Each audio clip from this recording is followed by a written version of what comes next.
Good morning, student. Welcome again to this online session. Dear student, as I said in the last video, we'll begin the new chapter from today, and the name of the chapter is Fiber to Fabric. Dear student, we have already learned a lot about the fiber to fabric topic in the previous classes. आपने ये जो chapter है fibre to fabric, ये आपने काफ़ी I think class 3-4 से बार बार पढ़ा है ना. And here in this chapter we will learn about the various type of fiber and the fabric made from that fiber. And इसमें हम एक छोटी सी एक्टिविटी करके भी थोड़ा सा इसको समझने की कोशिश करेंगे dear student. So let's begin. अब सबसे पहले क्वेश्चन ये आना चाहिए कि why we need a fabric. Yes, we need a fabric for making clothes. Clothes बनाने के लिए हमें फैब्रिक की ज़रूरत होती है. We need a fabric for various things like curtains, pillows, pillow cover, or you can say the mat and various things for making the bags. There is n number of list, यानी इतनी ज़्यादा लंबी list है कि हमें fabric की ज़रूरत क्यों पड़ती है. फैब्रिक की हमें रिक्वायरमेंट बहुत सारी जगहों पे है और बार बार हमें वैरायटी ऑफ जगह पे फैब्रिक की ज़रूरत पड़ती है. अब जो वर्ड है fabric, what does mean by fabric. तो सबसे पहले तो फैब्रिक की जो डेफिनेशन है हम वो देख लेते हैं. A continuous piece of cloth. अब यहाँ पर ये जो क्लोथ है, okay, continuous piece of cloth. अब ये क्लोथ इट्स नॉट नेसेसरी कि ये क्लोथ आपका कॉटन का बना हुआ ही होगा. No, it is made up of rexine also. It is made up of animal fibre से भी हो सकता है. सो a continuous piece of cloth generally used as a dress material is called fabric. तो उसे हम फैब्रिक कहते हैं. जैसे अगर हम रुमाल भी देखते हैं या फिर कोई पीस ऑफ क्लोथ भी देखते हैं. अब ये जैसा मेरा मास्क है, it is also made up of fabric. ये continuous piece of cloth. Okay, तो कंटिन्यूस पीस ऑफ क्लोथ को ही हम क्या कहते हैं, फैब्रिक. और ये जो फैब्रिक होता है, फैब्रिक यानी कपड़ा, ठीक है. कपड़ा किसी भी तरीके का हो सकता है. मैं बार बार रिपीट कर रहा हूँ, किसी भी तरीके का. चाहे वो हो सकता है कि प्लांट फाइबर से बना होगा, यानी कॉटन से बना हो सकता है, जूट से बना हो सकता है ना, या फिर एनिमल फाइबर से बना सकता है, ऊल से हो सकता है, हेयर से हो सकता है. ओके, एंड या फिर ये भी हो सकता है कि किसी एनिमल की स्किन हो, तो वो भी एक पीस ऑफ क्लॉथ हो सकता है. एंड ये सब चीज़ों को जो हम कहते हैं कि फैब्रिक है, ये फैब्रिक किससे बनता है, फाइबर से. Fibre is a long narrow thin tube like structure found in plants and animals. यानी प्लांट्स और एनिमल्स में जो पाया जाता है उसे हम क्या कहते हैं, प्लांट्स और एनिमल्स में एक लॉन्ग ट्यूब लाइक स्ट्रक्चर पाया जाता है, उसे हम कहते हैं फैब्रिक, फाइबर. और ये फाइबर, जैसे अगर आपने देखा होगा, आपके पास अगर कोई थ्रेड है, धागा है, तो धागा किससे बना होगा, कॉटन से. और कॉटन मीन्स कॉटन के फाइबर से. वैसे ही आपके पास कोई एक मैट है ना, जूट की मैट है, तो जूट की मैट किससे बनी होगी, जूट के फाइबर से. तो फाइबर से, fibre is the long thread like structure. छोटा सा स्ट्रक्चर हम बोल सकते हैं, उसी को हम कहते हैं फाइबर. ओके, अब इन फाइबर्स की हमें रिक्वायरमेंट क्यों क्या रहती है, to make a fabric. So with the help of fiber we make fabric, and that fabric is used for making clothes, mat, curtains, etc etc. हम बाकी सब चीज़ों को बनाने के लिए फिर फैब्रिक का यूज़ करते हैं. Okay, so this is fibre and fabric. अब ये जो फाइबर का जो सोर्स है, सोर्स यानी हमें कहाँ से मिला, उस हिसाब से फाइबर के डिफरेंट टाइप्स हैं.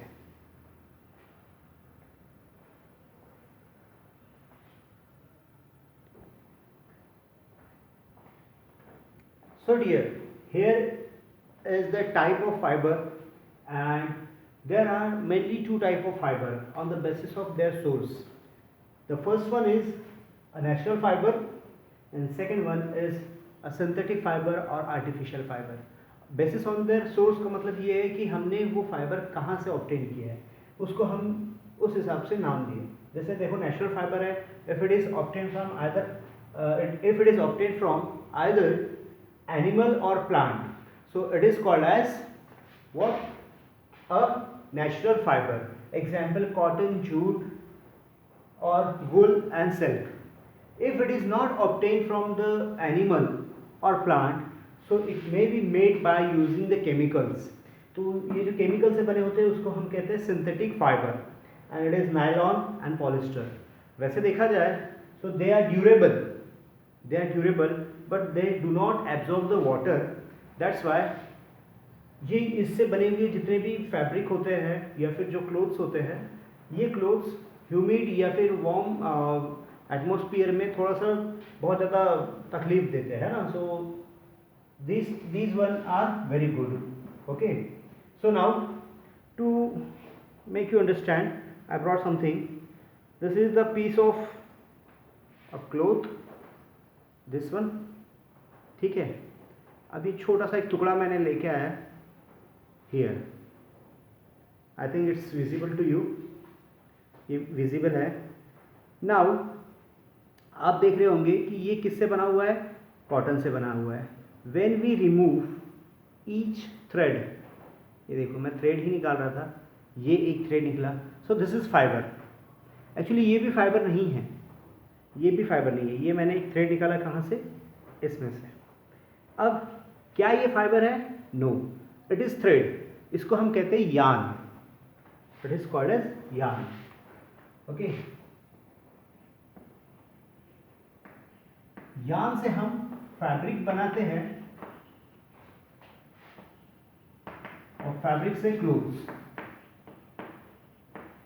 लेकिन ये जो यार्न है, यार्न जिसको हम थ्रेड कहते हैं, ये बनता है फाइबर से. Fibre, yarn, fabric and clothes. तो अगर हम इसको और थोड़ा इसमें से निकालें तो यहाँ से मुझे कॉटन के छोटे छोटे फाइबर्स देखने मिलेंगे, एकदम छोटे छोटे, जिससे मिलके ये बना होता है. अगर आप घर पे देखें तो आपको भी समझ में आएगा. जैसे थ्रेड भी अगर आप लेते हैं तो थ्रेड को हम यार्न ही कहेंगे, यार्न. और ये यार्न किससे बनता है? फाइबर से. आपको पता होगा गांधी जी हमेशा चरखे के साथ दिखाई देते हैं, स्पिनिंग व्हील है ना.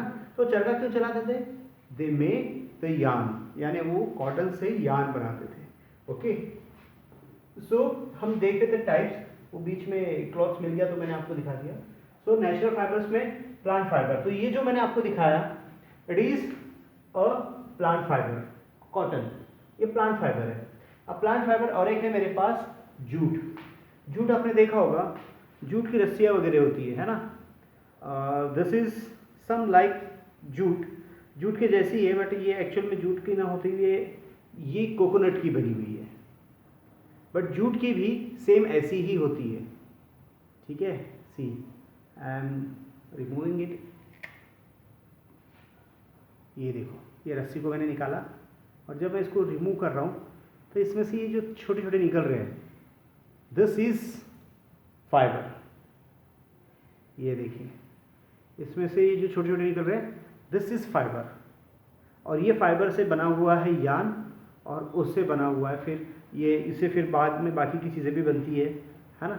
जनरली हम इससे क्या मैट्रेसेस वगैरह बनाते हैं, है ना, मैट वगैरह बनाते हैं, और ये जो जूट वगैरह इससे होता है. तो this is the what, plant fibre. Then animal fibre तो बहुत ज़्यादा कॉमन है, हमने यूज़ किया है wool. Generally it is use to make the what, yes, sweaters वगैरह बनाने के लिए वुल की ज़रूरत पड़ती है. सिल्क से सिल्क क्लोथ्स बनते हैं. अब ये एनिमल फाइबर कैसे हुआ? Silk is made up of you know mulberry की लीव्स. ओके,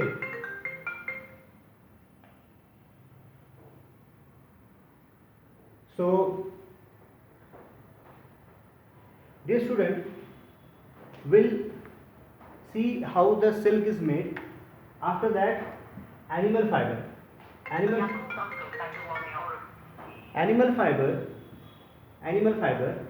के बाद है next one is artificial fibre. जिसको हम सिंथेटिक फाइबर कहते हैं, जिसको हम क्या कहते हैं? Synthetic fibre. It is it is also called as nylon और पॉलिस्टर, यानी इसको डिफरेंट टाइप के नेम से नायलॉन है, पॉलिस्टर है, और भी मार्केट में अवेलेबल है आर्टिफिशियल फाइबर। जैसे मैंने कहा कि दे आर काफ़ी दिनों तक टिक सकते हैं, बट ये पहनने में वगैरह काफ़ी तकलीफ देते हैं। Okay, so this is what the types of fibre.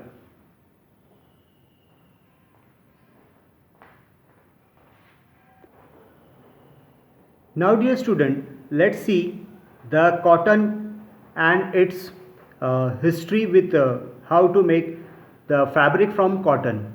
So here in the picture figure 3.A and 3.B you can see the cotton plant.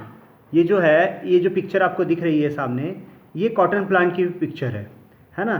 Cotton plant इस तरीके से होता है, काफ़ी ज़्यादा हाइट तो नहीं होती, 1 to 2 मीटर ही होती है हाइट। इस पे ये इस तरीके के कॉटन बॉल लगते हैं। ये जो वाइट कलर के आपको जो दिख रहे हैं फ्लावर्स, ये फ्लावर्स में होते हुए ये क्या है, यस, ये जो 3.B वाले जो पिक्चर है, 3.B पिक्चर्स, इसमें आपको ये जो वाइट कलर के दिख रहे हैं, they are the cotton balls. Cotton balls के पहले ये देखो आपको कुछ राउंडेड भी दिख रहा है ना, ये जो राउंडेड वाले जो है ये काले काले, these are the cotton balls. और ये कॉटन बॉल्स ही बाद में जब ओपन होते हैं तो उससे निकलते हैं ये कॉटन, है ना, कॉटन का फाइबर, जैसे आपको पिक्चर में दिख रहा है वाइट कलर का। तो ये है कॉटन का प्लांट। नाउ लेट्स सी ये कॉटन के प्लांट को ग्रो करने के लिए और कितनी कंडीशंस चाहिए होती है और ये कॉटन कैसे ग्रो होता है। ओके, नाउ कॉटन ये जो फाइबर है, ये फाइबर बहुत ज़्यादा यूज़ होता है। इवन मैंने जो शर्ट पहनी है ये भी कॉटन की है, और हमारे घर में बहुत सारी ऐसी चीज़ें होगी जो कॉटन की बनी होती है। वैसे तो ये कहा जाता है कि इंडिया में 1800 BC 1800 BC के पहले, है ना, 800 BC तक कॉटन का यूज़ हुआ करता था। But people come to know using this Greek historian है, यूरोप में सबसे पहले ये हुआ था, तो ग्रीक हिस्टोरियन है, दैट इज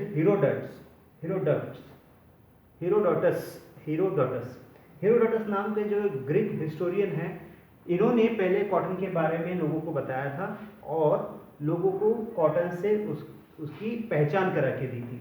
लेकिन ऐसा भी कहा जाता है कि एक्चुअल में इंडिया में ऑलरेडी 1800 BC तभी ये कॉटन यूज़ हुआ करता था, लेकिन लोगों को उतना ज़्यादा उसके बारे में पहचान नहीं थी। लेकिन लोगों से जो किसने पहचान कराई, दैट इज हीरोडोटस ने। कब? 500 BC में। Now here we must be proud of that India is an inventor of cotton clothes. Cotton clothes जो है वो सबसे ज़्यादा इंडिया में ही यूज़ हुआ करते थे और इंडिया में बहुत पहनते भी है। आज भी लोगों की फर्स्ट जो चॉइस होती है क्लोथ्स में वो कॉटन की होती है, और पूरी दुनिया में कॉटन को फेमस करने के लिए इंडिया का बहुत बड़ा रोल रहा है। बिकॉज इंडिया में बहुत ज़्यादा कॉटन का ही प्रोडक्शन भी होता था, और उसके बाद कॉटन के ही क्लोथ्स यूज़ कर सकते थे। इवन गांधी जी ने भी कॉटन को प्रमोट करने के लिए, जैसे मैंने कहा था कि स्पिनिंग व्हील यानी चरखे का यूज़ किया था। और आज भी कहीं पे भी अगर हम गांधी जी की फ़ोटो देखते हैं तो वहाँ पर हमें वो चरखा और स्वदेशी के लिए यानी खुद के लिए खादी के कपड़े बनाने के लिए कॉटन का ही उन्होंने यूज़ किया था। इसलिए कॉटन बहुत ज़्यादा इंपॉर्टेंट है, और आज भी हम कॉटन की बहुत सारी चीज़ें यूज़ करते हैं। हालांकि मार्केट में अभी भी बहुत सारी आर्टिफिशियल क्लोथ्स अवेलेबल है, बट आर्टिफिशियल क्लोथ्स या आर्टिफिशियल फाइबर अवेलेबल है, फैब्रिक अवेलेबल है, बट आर्टिफिशियल में बाकी सब ड्यूरेबिलिटी वगैरह बहुत सारी चीज़ें है, ड्यूरेबिलिटी है, कलर्स है और वेराइटीज़ है, यानी एक से एक चीज़ें देखने मिलती है, पैटर्न से लेके हर चीज़। बट जो चीज़ कॉटन में है, जैसे मैंने बताया कि cotton can absorb the water, ये किस में नहीं होता, आर्टिफिशियल में नहीं होता। इसलिए कॉटन कभी भी, हम गर्मियों में सबसे ज़्यादा जो कपड़े पहनते हैं वो कॉटन के होते हैं, बेडशीट से लेके हर चीज़ कॉटन की बनी होती है, इसीलिए कॉटन बहुत ज़्यादा पॉपुलर है। तो हम देखते हैं कि कैसे कॉटन को ग्रो करने के लिए कौन सी सॉइल की ज़रूरत होती है। सॉइल जो यूज़ होती है वो होती है डीप ब्लैक सॉइल, यानी जो ज़मीन होनी चाहिए वो डीप ब्लैक होनी चाहिए। ऐसे ही ज़मीन पे इसकी हार्वेस्टिंग हो सकती है, अदरवाइज़ आपने दूसरे अगर ज़मीन पे इसको उगाने की कोशिश की, हार्वेस्ट करने की कोशिश की, तो it will not grow properly. So deep black soil, वैसे तो कुछ ऐसी नदियों के किनारे में भी ये कुछ ऐसी ज़मीनें होती है जो नदियों के किनारे होती है, उस वहाँ पर भी ये ग्रो होती है। Next one is climate, very important one, कि क्लाइमेट जो है ये एक एवरेज 21 to 27 डिग्री सेल्सियस होना चाहिए टेम्परेचर वहाँ का, बहुत ज़्यादा कोल्ड नहीं या फिर बहुत ज़्यादा वार्म नहीं, 21 to 27 मॉडरेट जिसे कहा जाता है, 21 to 27 एवरेज इतना टेम्परेचर होना चाहिए। और जो ईयरली रेनफॉल है वो 60 सेंटीमीटर टू 80 सेंटीमीटर होना चाहिए। रेनफॉल को जब हम मेज़र करते हैं तो उसको सेंटीमीटर में मेज़र किया जाता है, तो ये 60 सेंटीमीटर टू 80 सेंटीमीटर रेनफॉल होना चाहिए उस एरिया में, वहाँ पर हम कॉटन को ग्रो कर सकते हैं। अगर इसके अलावा अगर ये कंडीशंस अगर प्रॉपर नहीं रही तो कॉटन का जो प्रोडक्शन है वो प्रॉपर नहीं हो पाएगा, एंड कॉटन की जो क्रॉप होगी वो प्रॉपरली ग्रो नहीं करेगी, हार्वेस्ट नहीं होगी। Okay, so these two things are very essential. ये दो चीज़ें बहुत ज़्यादा इंपॉर्टेंट है, एक तो सॉइल कैसी होनी चाहिए और दूसरा क्लाइमेट, और क्लाइमेट में that is rainfall and temperature. तो ये है कॉटन, ठीक है। कॉटन का जैसे मैंने बताया कि बहुत ज़्यादा इंपॉर्टेंस है हमारे डेली लाइफ में, तो आप एन नंबर ऑफ थिंग्स को आप अपने आजू बाजू देखेंगे तो you can list the number of things that are made up from cotton. Okay,